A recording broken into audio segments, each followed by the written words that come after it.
There is an ancient financial blueprint, woven into the very fabric of creation, that guarantees abundance and removes the crushing anxiety of lack, a system the modern world actively sidelines, because its very existence threatens the powers that thrive on scarcity, debt, and dependency. This isn't some secret prosperity gospel formula, but a profound understanding of how wealth truly flows, a revelation that can transform your financial life from uncertainty to incredible security and impact.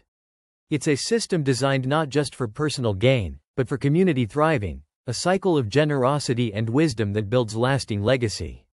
If you follow this blueprint, you will experience a kind of financial freedom most people only dream of, a freedom that bypasses the volatility of markets and the limitations of human systems. This is the truth about God's ancient financial system, and why the world doesn't want you to discover it. This divine design isn't hidden in some obscure text. It's embedded in the stories of some of history's most prosperous figures. Think of Abraham, a man who started with nothing but a promise and became incredibly wealthy, a possessor of vast livestock, silver, and gold. His prosperity wasn't an accident, nor was it the result of cutthroat business dealings. It was a direct consequence of understanding and operating within God's financial laws. What was Abraham's secret? It began with a radical act of faith and generosity, a willingness to give his very best, even before he saw the full harvest. This wasn't a transaction, it was a covenant, a partnership with the ultimate source of all wealth. One cornerstone of this system, often misunderstood and even feared today, is the principle of first fruits. It's not just tithing 10%. It's about honoring God with the very first and best of your increase, acknowledging that He is the source of all you have. Proverbs chapter 3 verses 9 to 10 teaches us, "Honor the Lord with your wealth and with the first fruits of all your produce. Then your barns will be filled with plenty, and your vats will overflow with new wine." This isn't a plea from God for your money. It's an invitation to align yourself with a universal law of abundance.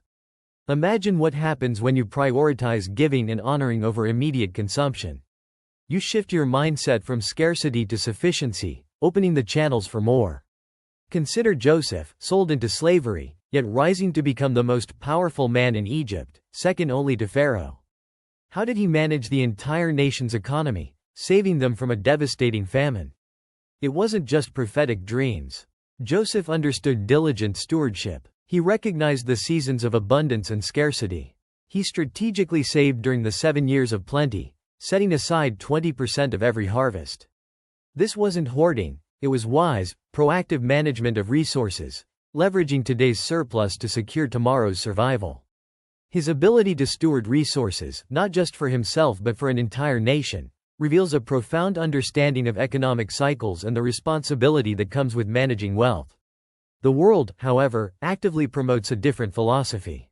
It thrives on instant gratification, on debt, on spending beyond your means, and on the fear of not having enough. It wants you to feel constantly behind, constantly needing more, so you'll work harder, consume more, and remain a cog in a system designed to concentrate wealth in the hands of a few. Why would they want you to know about a system that promotes freedom, self-sufficiency, and generosity?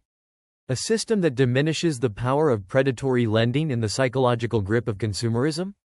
Because God's financial system empowers individuals, not institutions. It redirects loyalty and reliance. Then there's Solomon, whose wealth was so legendary it became a proverb. He didn't ask for riches, he asked for wisdom to govern God's people. And because he sought wisdom first, riches, honor, and a long life were added to him. This is the ultimate lesson. True wealth flows not from the pursuit of money itself, but from the pursuit of divine wisdom and purpose. Solomon understood that wealth is a tool, a means to an end, not the end itself. His vast resources weren't just for personal luxury, they were used to build the temple, to foster trade, and to elevate the entire kingdom. He proved that when you align your priorities with God's, abundance becomes a natural overflow. But what does true prosperity actually mean in this ancient system? It's far more encompassing than merely a bulging bank account. Biblical prosperity includes health, peace, strong relationships, purpose, and the ability to be a blessing to others. It's a holistic well-being where every area of your life thrives, not just your finances. This perspective liberates you from the endless chase of more, allowing you to find contentment and joy even in the midst of building. It shifts the focus from accumulation to contribution, from self-centeredness to generous impact. This definition of prosperity is truly liberating, isn't it? Central to this holistic prosperity is the principle of radical generosity. Jesus himself taught, "Give, and it will be given to you. A good measure, pressed down, shaken together and running over, will be poured into your lap. For with the measure you use, it will be measured to you." This isn't just a feel-good sentiment, it's an economic law. The more you give, with a cheerful heart and wise discernment, the more channels open for resources to flow back to you. It creates a dynamic circulation of blessing. Think of it like a spring. The more water flows out, the more fresh water flows in. If you dam it up, it becomes stagnant. This brings us to a stark contrast with the world's system, the trap of debt. Proverbs chapter 22 verse 7 warns, "The rich rule over the poor, and the borrower is slave to the lender." In God's ancient financial system, debt is not a neutral tool. It's a form of bondage that restricts your freedom and your ability to act generously. The modern world encourages debt for everything: houses, cars, education, even lifestyle. It keeps you perpetually chasing payments, always just one step behind.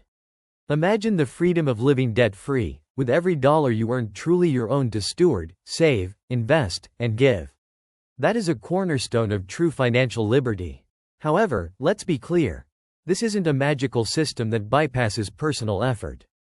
Diligence, hard work, and wise planning are absolutely essential. Proverbs chapter 6 verses 6 to 8 instructs, "Go to the ant, you sluggard.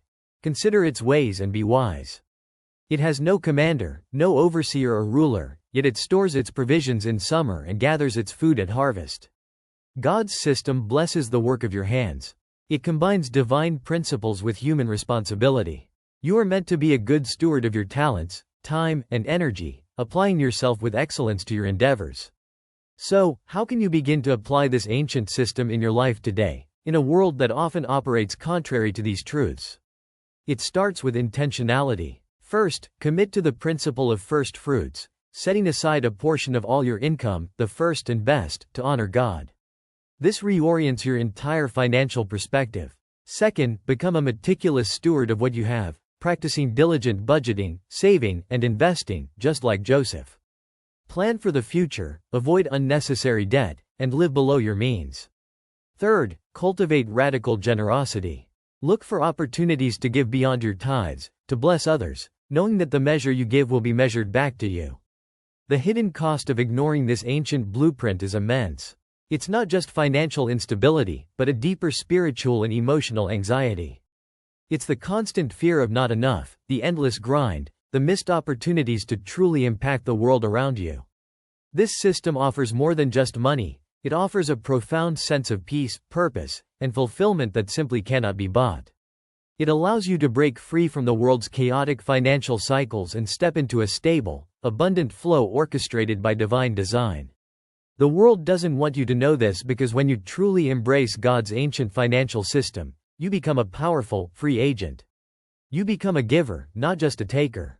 You become a blessing, not just a consumer. You transcend the anxieties of economic downturns and the pressures of societal expectations. You align yourself with a force infinitely greater than any market or government, a force that guarantees provision and multiplies your efforts. This isn't just a financial strategy. It's a pathway to a life of profound purpose, lasting legacy, and an abundance that blesses not just you, but everyone you touch. The choice is yours. Continue to chase after the world's fleeting promises, or step into the timeless, unbreakable security of God's own financial design.